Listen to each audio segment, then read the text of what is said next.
Hello everyone and welcome to another beer review. And today we've got a beer from Warwickshire, which is interesting. So it's around about the kind of Birmingham area. It's actually just south of Birmingham is the Warwickshire area. And this is from the Purity Brewing Company in Warwickshire. And at least it's a beer that we're actually drinking. It's not from Wolverhampton, which is quite nice. Nothing against people from Wolverhampton. But let's just say a lot of the beers are very miss from that area. So this one is roughly about £1.80. I think we got it from Asda. I think I actually got it when I was up in Leeds.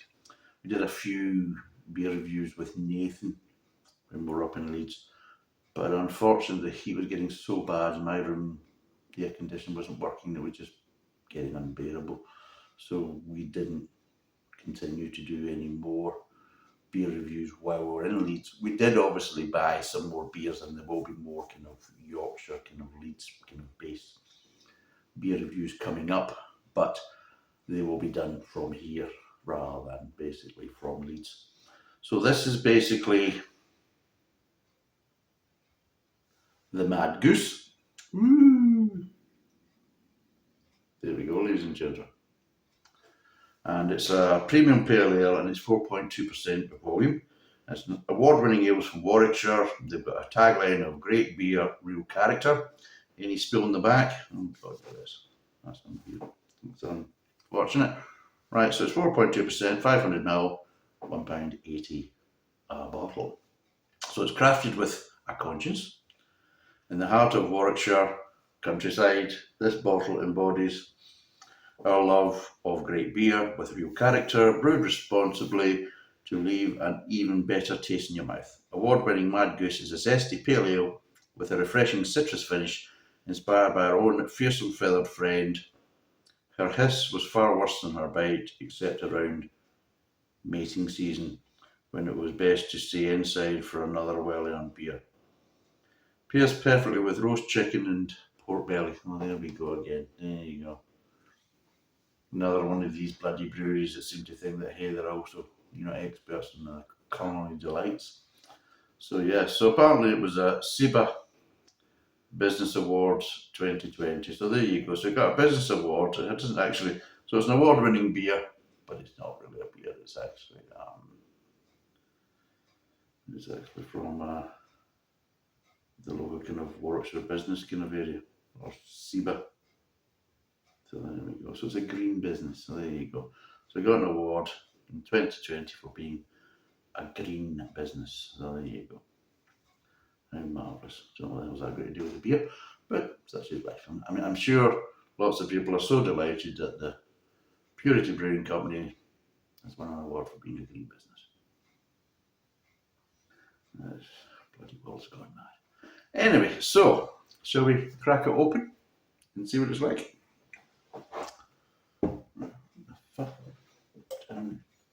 What's going on? Shit is out in my glass. Hold on. Bloody dishwasher. It's a load of fucking shit. So that's fucking back and forth. Right. Good, what the fuck that is? Little bastards. This is bloody thing. My God. Oh, fuck. Oh, your bollocks. Right. Right. Right, I've rinsed it out. Damn that bloody dishwasher. I blame the wife because she breaks bloody everything. The little dishwasher sitting over an industrial unit in bits because she managed to bugger that one as well. She's getting quite good at bloody breaking things. Anyway, let's get this poured.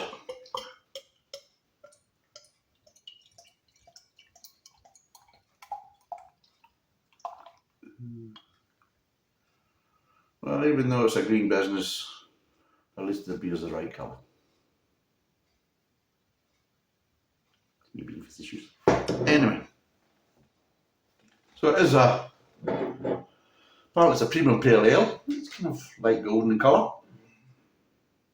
Oh, we are getting some citrus there. A little bit of citrus.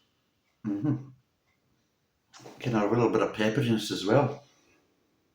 So yeah, we're getting a little bit of pepper, some slight kind of spiciness, but mostly kind of peppery, and just hints maybe kind of grapefruit or blood orange coming through. I'm not really getting any malt. I'm not really getting any floralness. I'm just getting a little bit of kind of the kind of citrusness, and I'm getting a bit of pepper. There we go. So let's see what it tastes like.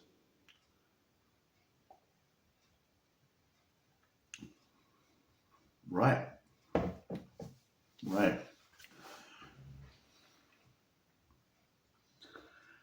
Now, don't get me wrong with the face that I'm pulling. I'm not pulling a face as if bloody fly again. I'm not saying it's, I'm pulling the face because it's a bad beer or it tastes bad. It's just I'm trying to identify the flavour and the aftertaste. And I'm just trying to kind of, just adjust the aftertaste, just kind of adjust my kind of back of my palate just to see if it would kind of help me to kind of identify it. It didn't. So let's see again.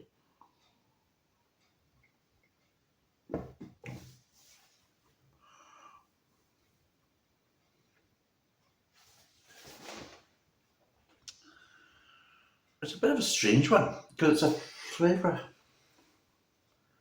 It's a bit of a strange one. Right. Let's break this down because it's going to be unusual. I'm going to tell you in a minute, but let's just break this down.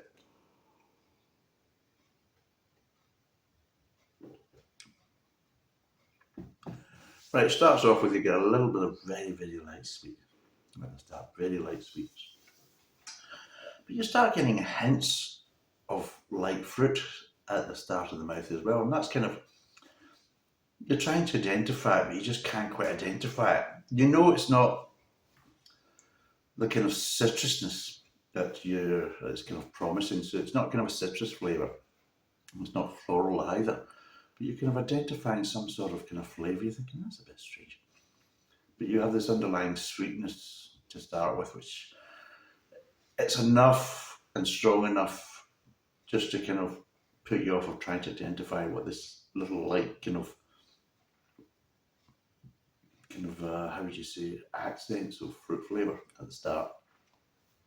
And then it moves on to the kind of mid tongue, and you're starting to get a little bit of the citrus coming through the mid tongue. And when it gets to the kind of middle of the mid tongue, and the citrus is starting to build up, that's when you suddenly start getting this kind of fruit accent and a bit stronger.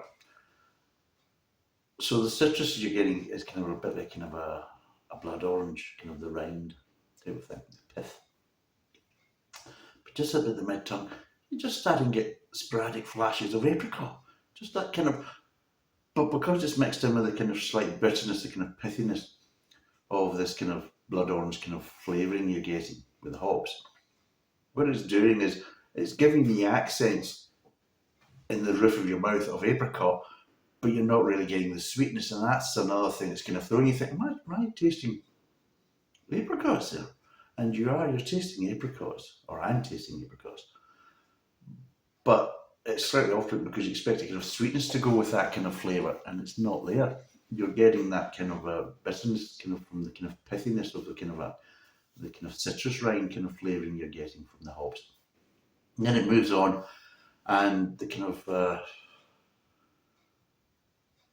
apricot flavour kind of dies away towards the aftertaste, and you're just left with kind of a little bit of underlying sweetness, very, very light, and a little bit of the bitterness from the kind of hops, a little bit of citrus bitterness that just kind of dissipates fairly quickly, and then you're left with a very kind of fairly clean palate at the end of it. So there's nothing really kind of lurking afterwards, which again is a problem because you're trying to think, well, did I actually taste the apricot? And that's what I was trying to get when I took my first sip. I was trying to identify what was there, and I was struggling because I just wasn't getting enough there to really confirm that I was actually tasting something that I thought I was tasting. So I was looking for confirmation, I just wasn't quite getting it. So yeah, there's no pepperiness in the flavour though, just in the aromatics.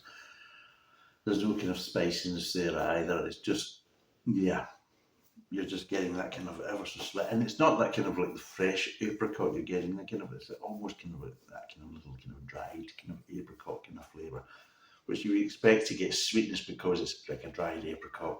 You expect to get that kind of intense kind of sweetness from it, but you're not getting it, and it just makes it kind of unusual. So it does. Mm.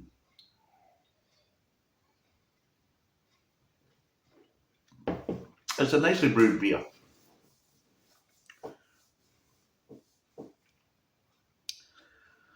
but I find the flavour profile a bit strange.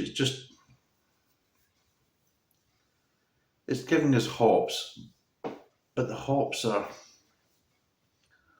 I would say, kind of disjointed. They're not working together, so you're getting that kind of like kind of apricot flavours that are being kind of spoiled by the bitterness of this kind of citrus flavour. And that's what you're getting is that kind of pithiness of the citrus flavour. So you're not getting any kind of pleasant kind of accents coming through. So it's just it just feels that the certain flavour profiles are working against each other. So you had that little kind of mild sweetness which is working against the light kind of accents of apricot coming through at the front of the mouth. So the two of them are kind of clashing. Then you go into the mid tongue, they're kind of clashing, and it only really starts to kind of tidy itself up and kind of gets that bit of clarity really in the aftertaste. And by that point, it's too late.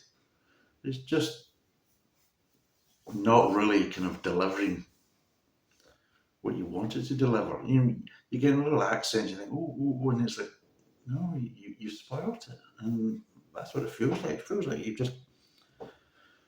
it's just disjointed and just not working together. It's actually quite disappointing because when I had my first mouthful, I'm thinking, if I've tasted what I've tasted, that could be quite good. And you think, well, the next kind of couple of tastes will help to reinforce that.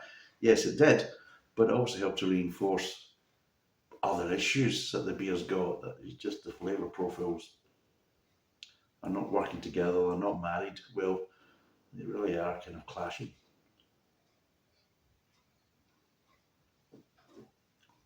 To the point is, I'm not really enjoying drinking it, to be totally honest. It's just off in some ways because of that. So, what would I give this out of 10? Um, for drinkability and everything else, price is okay, decent sized bottle, which is nice to know.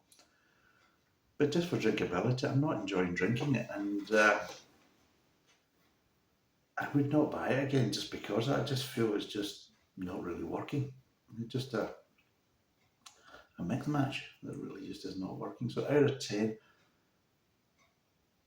I'm going to give this the 3. I'm going to give it 3, which is a bit disappointing because they've just,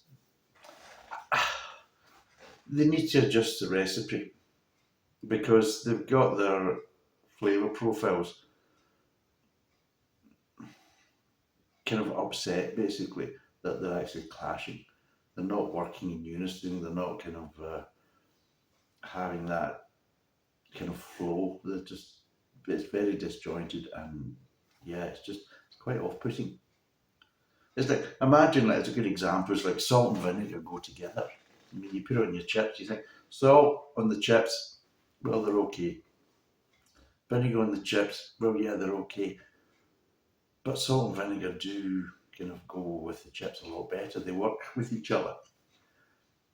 So yeah, this is like basically having salt and vinegar, but having way too much salt that is detracting, that you're not really getting the kind of the vinegar flavours, you're just getting way too much salt, and it's actually spoiling it from that point of view. So there's an imbalance in this. It looks like, it feels there's a big imbalance there.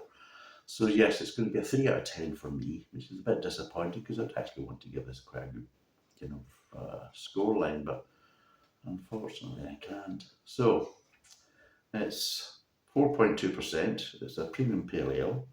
It's £1.80 a bottle if you're buying it from Asda. Although I think it's also included in their 4 for 3 kind of option, so you can get it cheaper than £1.80 if you buy a multiple of 4 of them. So it's a 3 out of 10. Thanks for watching. Cheers, and bye for now.